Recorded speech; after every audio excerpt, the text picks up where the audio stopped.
Bonjour à tous, j'espère que vous allez bien et aujourd'hui je vais envoyer mon manuscrit à 2 maisons d'édition en vous montrant pas à pas comment faire. Les maisons d'édition que j'ai choisies aujourd'hui sont De Noël et Fayard. Ce sont des maisons d'édition plutôt importantes et en fait ces maisons d'édition permettent un envoi numérique et pas postal. Moi en étant en Australie c'est un petit peu compliqué d'imprimer mon livre et de l'envoyer en France. D'ailleurs ça m'a étonné que beaucoup de maisons d'édition demandent encore de la version papier. Au niveau environnemental, c'est pas hyper top, mais bon. Alors tout d'abord, ce que je fais, quand j'ai une maison d'édition en tête, je vérifie que je peux toujours envoyer un manuscrit. C'est-à-dire que je vais aller sur le site, ensuite je vais dans Contact. Si dans Contact, vous n'arrivez pas à trouver comment envoyer un manuscrit, généralement vous pouvez le taper sur votre moteur de recherche directement. Ça va vous permettre de cliquer sur un lien généralement plus rapide, mais sinon sur le site principal, dans Contact, il y a toujours un onglet où il y a la question de manuscrit. Parce que c'est tout d'abord un business, donc les gens ont vraiment besoin que ce soit facile d'envoyer le manuscrit. Il se peut qu'il y ait des maisons d'édition qui n'acceptent plus de manuscrits pour une certaine période et ils vont vous l'indiquer sur le site. Je vérifie ensuite, je vais aller dans nos livres et là en fait je vais vérifier, voilà, littérature française. Et en fait je vais vérifier le genre de roman, donc la ligne éditoriale. Vous pouvez aussi taper sur internet, sur un moteur de recherche, quelle est la ligne éditoriale de Fayard, de les maisons d'édition que vous voulez. Comme ça, vous allez vous assurer que vous n'allez pas envoyer, par exemple, un thriller à une maison d'édition qui ne fait que de la poésie. Respecter la ligne éditoriale, ça va vous éviter de faire perdre votre temps, mais aussi faire perdre le temps de votre éditeur, qui est précieux. Une fois que vous avez vérifié que votre maison d'édition publie bien le genre de livre que vous avez écrit, qu'ils acceptent bien des manuscrits, vous retournez dans Contact et là vous vérifiez les demandes. Alors les demandes, ça va être quels documents vous devez joindre à votre envoi. Quand c'est des versions numériques comme ça, généralement il y a un email et puis il n'y a pas d'autres documents. Là pour la vidéo, c'est vrai que c'était plutôt pratique qu'il y ait d'autres documents demandés, comme ça je peux faire d'une pierre deux coups, vous montrer comment rédiger un mail à un éditeur, mais aussi comment faire une lettre de présentation. Une fois que vous avez ouvert votre boîte mail, que vous avez tapé l'adresse de la maison d'édition, vous allez vous attaquer à ce qu'on appelle le mail d'accompagnement. Le mail d'accompagnement doit être professionnel, simple et surtout sans faute.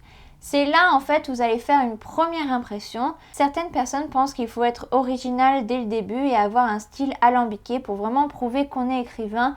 Mais ça, c'est plutôt risqué. Vous risquez de faire une mauvaise impression. Imaginez quelqu'un qui reçoit 50 manuscrits par jour. S'il a 50 manuscrits de gens qui font un style alambiqué parce qu'ils se croient tous des génies, à la fin, ça peut vite devenir compliqué pour l'éditeur. S'il a par contre un auteur qui a bien respecté sa ligne éditoriale, qui lui fait un mail clair, professionnel, qui montre en fait qu'il peut travailler avec lui. Voilà, l'éditeur c'est quelqu'un qui va travailler avec vous, qui va vous guider. Là, vous avez fait une bonne première impression et l'éditeur est plus enclin à lire votre manuscrit. Pour ma part, j'ai déjà écrit le mail d'accompagnement, donc j'ai juste à ouvrir mon document. Ce que j'aime bien faire en fait, c'est sur mon ordinateur par maison d'édition, j'ai un dossier pour chaque et après tous les documents qu'il demande. Donc voilà, dans mon mail, je reste simple, donc madame, monsieur, je peux mettre le nom de la maison d'édition. Veuillez trouver ci-joint le titre de mon roman, ensuite le genre de mon roman. Je mets la longueur parce qu'il y a des maisons d'édition qui souhaitent publier à telle année ou à tel moment de l'année des romans plutôt courts, des romans plutôt longs. Donc c'est plutôt bien de montrer la taille de votre roman.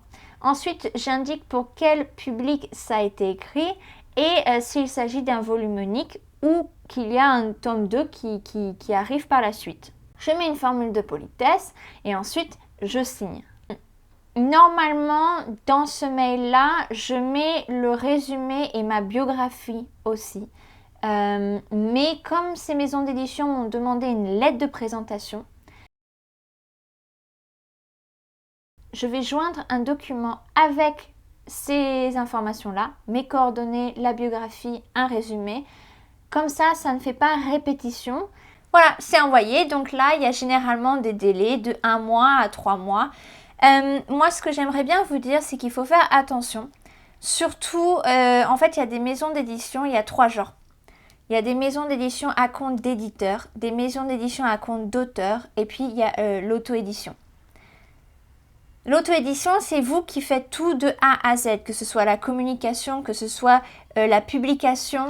Les maisons d'édition à compte d'éditeur, ce sont les classiques. En fait, vous envoyez votre manuscrit, l'éditeur va se charger de tout, vous allez juste signer un contrat, vous allez être payé, il n'y a pas d'argent qui est déboursé par vous.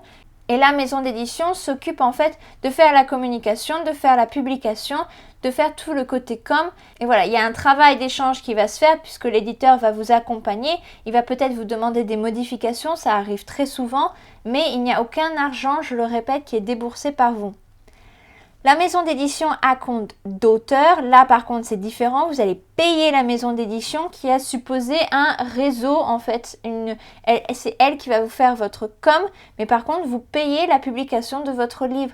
Et là moi je trouve que le souci c'est que dans les listes de maisons d'édition, parfois ce n'est pas forcément clair, vous pouvez tomber des nues quand vous allez signer votre contrat avec un éditeur. Mais là où vous pouvez vous méfier, c'est en regardant ces sites en fait de la maison d'édition. Vous pouvez voir souvent qu'ils promettent des délais par exemple de retour qui sont un peu suspects. Par exemple, vous allez savoir si votre manuscrit va être publié en 2 semaines seulement ou en 7 jours.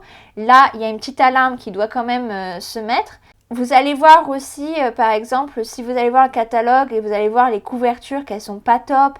Franchement, si vous avez un gut feeling, votre instinct qui vous dit ça sent le roussi, n'y allez pas et surtout demandez des avis, faites des petites recherches. Je vais mettre un lien en barre d'infos, c'est un forum que moi je regarde souvent avant d'envoyer à une maison d'édition pour m'assurer, parce que grande ou petite maison d'édition, il y a des gens qui traitent plus ou moins bien les demandes, les auteurs. Vous voulez quelqu'un qui vous protège un peu, pas que vous soyez le chouchou, mais quand même qui fasse le projet de A à Z de façon professionnelle et bien.